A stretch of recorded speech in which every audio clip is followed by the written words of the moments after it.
नमस्कार प्रिय विद्यार्थियों।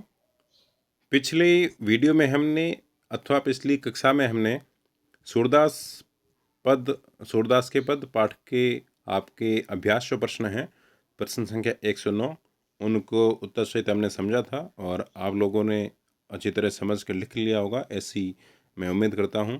आज हम उससे आगे यानी कि प्रश्न संख्या 10 से 15 तक जो आपके प्रश्न हैं कुल, उनको समझेंगे और उनके उत्तर भी आप स्क्रीन पर जो आपको दिखाई दे रहे हैं उनको देख देख के लिखेंगे। समझने का प्रयास आप जरूर करेंगे, केवल लिखने पर ही आप ध्यान रखेंगे। तो देखते हैं आज हमारा जो 10वां प्रश्न है 9 के बाद, भाग 2, प्रश्न 10।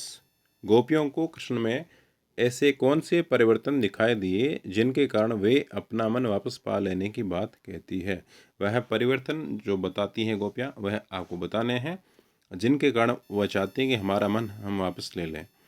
गोपियों को लगता है, काक की जगह आपको कर देना, गोपियों को लगता है कि कृष्ण द्वारका जाकर राजनीति के विद्वान हो गए हैं। आप में से कुछ को लगता होगा कि द्वारका लिखा है, द्वारका ही शब्द शुद्ध है, द्वारिका नहीं होता, याद रखिएगा। गोपियों को लगता है कि कृष्ण द्वारका जाकर राजनीति के विद्वान हो गए, ऐसा लगता था उनको। उनके अनुसार श्री कृष्ण पहले से ही चतुर थे। एक पंक्ति आई थी, एक तो अति चतुर होते पहले ही, अब गुरु ग्रंथ पढ़ाए। तो उनके अनुसार श्री कृष्ण पहले से चतुर थे, अब तो ग्रंथों को पढ़कर उनकी बुद्धि पहले से भी अधिक चतुर हो गई है। अब कृष्ण राजा बनकर चालने चलने लगे हैं, छल कपट उनके स्वभाव के अंग बन गए हैं। उन्होंने गोपियों से मिलने के स्थान पर योग की शिक्षा देने के लिए उद्धव को भेज दिया है।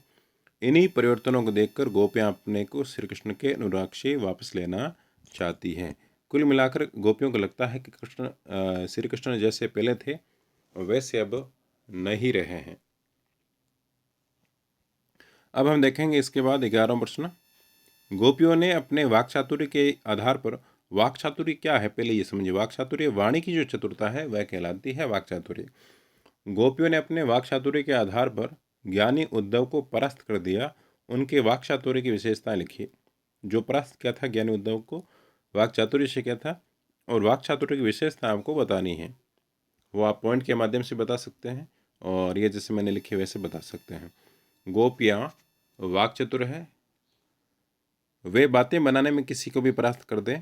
गोपियाँ उद्धव को अपने उपालंब, उपालंब कहते हैं मित्रों तानों को, तानों के द्वारा चुप करा देती हैं। गोपियों में व्यंग्य करने की अद्भुत क्षमता है, बात बात पर व्यंग्य करती है उद्धव के साथ। वह अपनी तर्क क्षमता से बात बात पर उद्धव को निरुत्तर कर देती है। तो ये सारी जो है गोपियों की वाक चातुर्य की विशेषताएं आपके सामने लिखी हुई है। आगे देखिएगा 12वां प्रश्न। संकलित पदों का ध्यान में रखते हुए, संकलित पदों को ध्यान में रखते हुए सूर के भ्रमर गीत की मुख्य विशेषताएं बताइए। उत्तर है, भ्रमर गीत की विशेषताएं इस प्रकार है, आपको विशेषताएं बतानी है और पहले समझिएगा फिर आप लिखिएगा। भ्रमर गीत एक भाव प्रदान गीति काव्य है, यानी ये गाने योग्य है, गए है। ये एक भाव प्रदान गीति काव्य है। इसमें उदात्त भावनाओं का मनोवैज्ञानिक चित्रण हुआ है।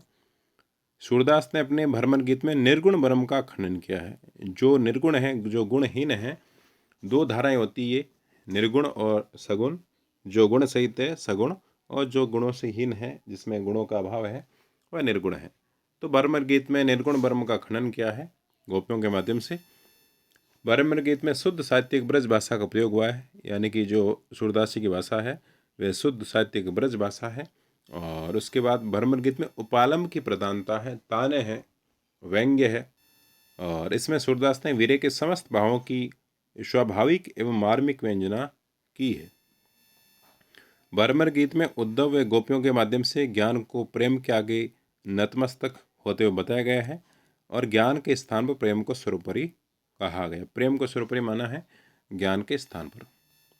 इसी का एक बिंदु और है, सूरदास कवि होने के साथ साथ सुप्रसिद्ध गायक भी थे, ये भी आपको याद रखना है। इसीलिए भ्रमर गीत में संगीतात्मकता का गुण विद्यमान है। तो ये आपके 12वें प्रश्न का उत्तर हुआ। अब अंत में आपके 3 प्रश्न और आते हैं, रचना और अभिव्यक्ति के, प्रश्न संख्या 13, 14 और 15। उनको हम देख लेते हैं। गोपियों ने उद्धव के सामने तरह तरह के तर्क दिए हैं, आप अपनी कल्पना से और तर्क दीजिए। गोपियों ने जो तर्क दिए उनके आधार पर ही आपको कुछ तर्क और देने हैं अपनी कल्पना से। तो इसका उत्तर कुछ इस प्रकार हो सकता है। गोपियों ने उद्धव के सामने तरह तरह के तर्क दिए हैं, हम भी निम्नलिखित तर्क दे सकते हैं। पहला तर्क क्या होगा? उद्धव पर कृष्ण का प्रभाव तो नहीं पड़ा, यानी कि उद्धव पर कृष्ण का कोई प्रभाव नहीं पड़ा, परंतु लगता है कृष्ण पर उद्धव के योग साधना का प्रभाव अवश्य पड़ गया है, ऐसा तर्क है हमारा। दूसरा, निर्गुण अर्थात जिस परम के पास क्या नहीं है, गुण नहीं है, उसकी उपासना हम नहीं कर सकते हैं। तीसरा तर्क है, योग का मार्ग कठिन है और हम गोपियाँ क्या है, कोमल हैं, हमसे ये कठोर योग साधना कैसे हो पाएगी, इसलिए योग साधना हमारे लिए क्या है, यह असंभव है। अब देखते हैं 14वां प्रश्न। उद्धव ज्ञानी थे, नीति की बातें जानते थे, यानी कि नीतिज्ञ थे। गोपियों के पास ऐसी कौन सी शक्ति थी जो उनके वाक चातुर्य में मुखरित हो उठी, ये आपको बताना है। उत्तर देखिएगा। सच्चे प्रेम में इतनी शक्ति होती है कि बड़े से बड़ा ज्ञानी भी उसके आगे घुटने टेक देता है।